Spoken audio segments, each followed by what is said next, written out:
او 100% داسې دم نه تنګي کې داسې شیزونه شوي دي د جینکو لومبۍ کالج تنګي کې اوس نن سبا کالج د سکولو 1985 کې داود خان جوړ کړی و. داسې څه لږ ډېر شیزونه شته خو زه دې سره ټوټلي اګري کوم چې رقم د وس خاوندان دي په لوی لوی پوسټونو وسې رسي نو هغه شیزونه هغې هغه شانتې کانټریبیوشنز نه دی کړی دا یو غټه کمزوري ده.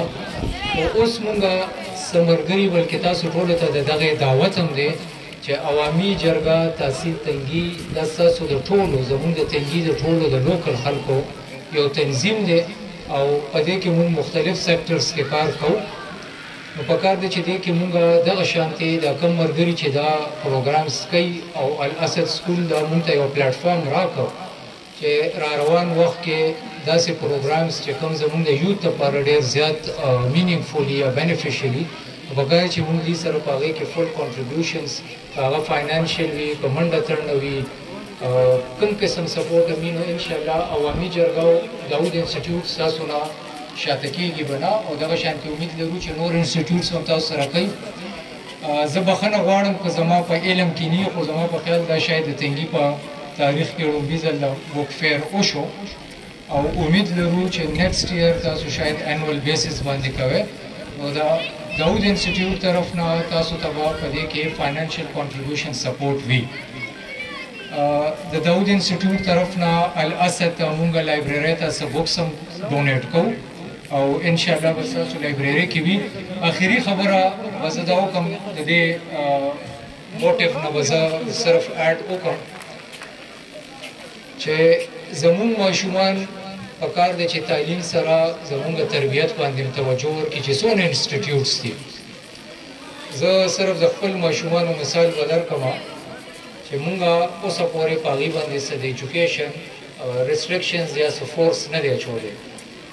د دې ذکر کول ضروري دي زما ماشوم الحمدلله په پاکستان کې ټاپ کړې ده خو زه صرف دا تاسو ته یو خبره کول غواړم چې هغه باندې مونږ اوسه پورې د تعلیم بوج نه دی اچولی چې څه اچیومنټس هغه کړي دي په خپلې. دغه زما ریکوست دی د تنګي د هر سکول نه چې ماشومانو باندې پکار دی چې مونږ فورس کوو نه.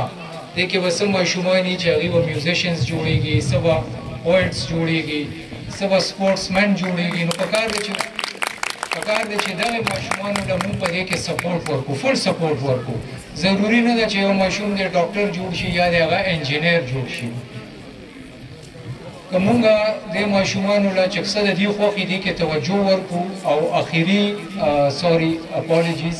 اخري خبره چې کوم مونږ داود انسټیټیوټ کې خو او زما پوره یقین دی چې ستاسو دې انسټیټیوټ کې هم کېږي او تنګي کې داسې نور هم ډېر ښه انسټیټیوټس شته.